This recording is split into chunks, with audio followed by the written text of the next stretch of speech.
Okay, so in my family, ever since I can really remember, we've had a saying that became really important when my brother got arrested, and it was very obvious that we needed something to bond around, and it became this saying, always together forever.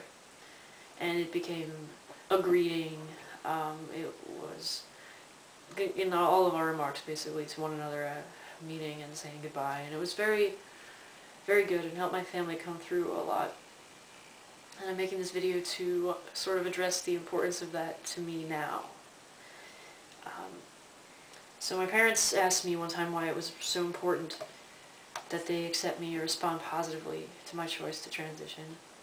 And it's not that I ever expected total agreement at any point, but I didn't, and I really did expect what I got when they first found out. Anguish, outrage, disbelief, depression, and a definite sense of loss on their part.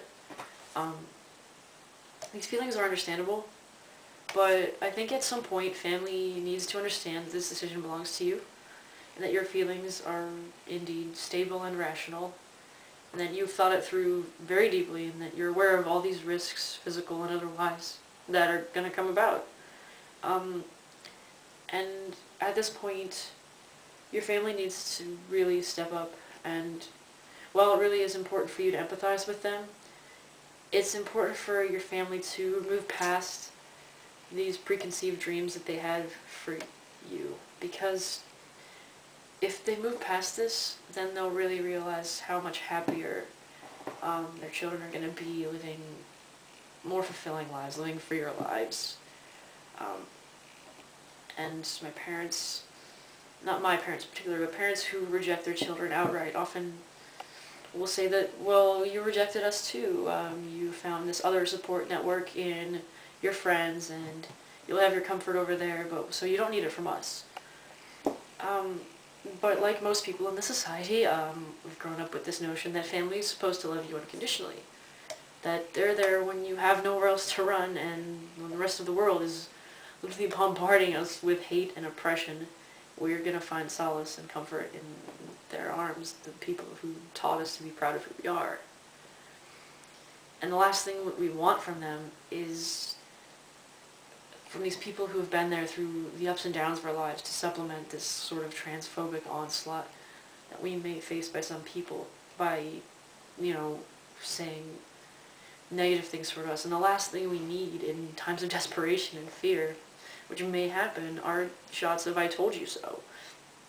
And when everything else is going wrong, and what we really want most is that safe space with people who supposedly know us very well, the best. We want that space where we can say and be anything we want. We want a place where we don't have to worry about putting on airs or keeping our guard up. And essentially this means that we want a place where we can be home. It's really a true test of family as a whole when something like this happens. When a child tells you he or she's transgender and is considering pursuing gender reassignment options, it's a test of an unconditional love, that nature, and the love of a person as a person and not as some normative model for gender. And I think you look at the transgender child and how this child bursts this protective bubble society has created around the revered traditional family model. We shatter norms that most people cling to and hold on for dear life like they're going to drown because they're different. And we accomplish sort of this shattering by introducing the other with a capital O into their environment. We bring in this foreign, unknown, and feared substance right toward them, and it's the same kind of shattering of worlds when people erroneously assume that things like cancer, diabetes, alcoholism are issues that affect other people and families. And when people are unfamiliar with this concept of transgender, they'll immediately come up with the Jerry Springer tranny, and they'll fear being labeled freaks, they'll fear being different.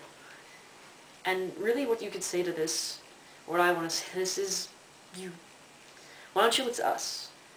We know what this fear is like. We know that this fear exists in us every day, and many of us have learned to really embrace being different. turning this problem completely around and really loving ourselves for every bit of who we are, and no matter what anyone else says. I think that our parents should really be proud of how strong this has made us and look to us to see how proud we are of this identity, and that it's not something to be ashamed of or frightened of. Another question that my mom really wanted to know was, and a couple other people, and it seemed accusatory at first, but I think it's important to address, is why didn't I tell them first? Well, I didn't want to leave them in the dark to be blindsided by this, they received a phone call from a family member and saw my Facebook page, and I really didn't intend for that to happen. I planned to tell them myself, but it's something you have to plan for, and coming out as trans to your parents is the most terrifying thing in the world. It takes unspeakable courage, and it takes everything you've got to work up to it, and you lose sleep over it, and you cry over it, and you turn it over and over in your head, and you make sure you can get every little detail right, and you plan every event that it's tedious, and a lot of times you know exactly how your family's going to react, and in my case I knew that it would be really bad. I'll quote Harper Lee here, To Kill a Mockingbird, the kind of courage you need for this, it's when you know you look before you begin, but you begin anyway and you see it through no matter what.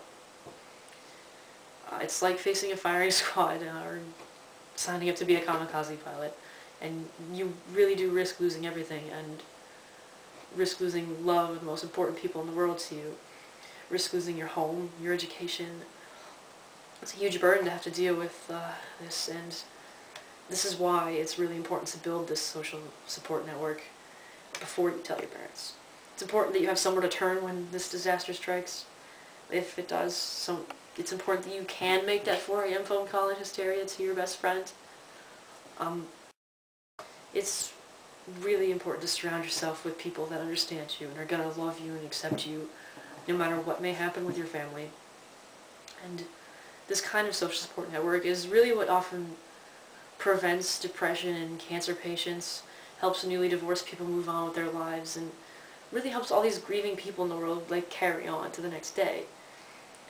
And this support network will allow us to have our best composure, and then we'll be able to approach our families after that.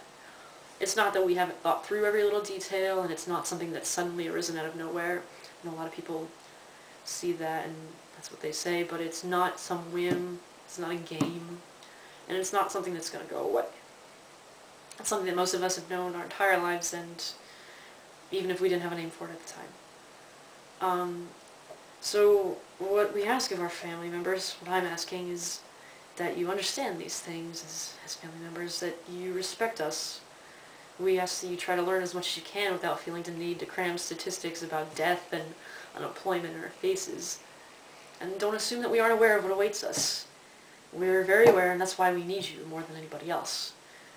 We need you because we know things aren't perfect for anybody in this world, and being different makes it a hell of a lot harder.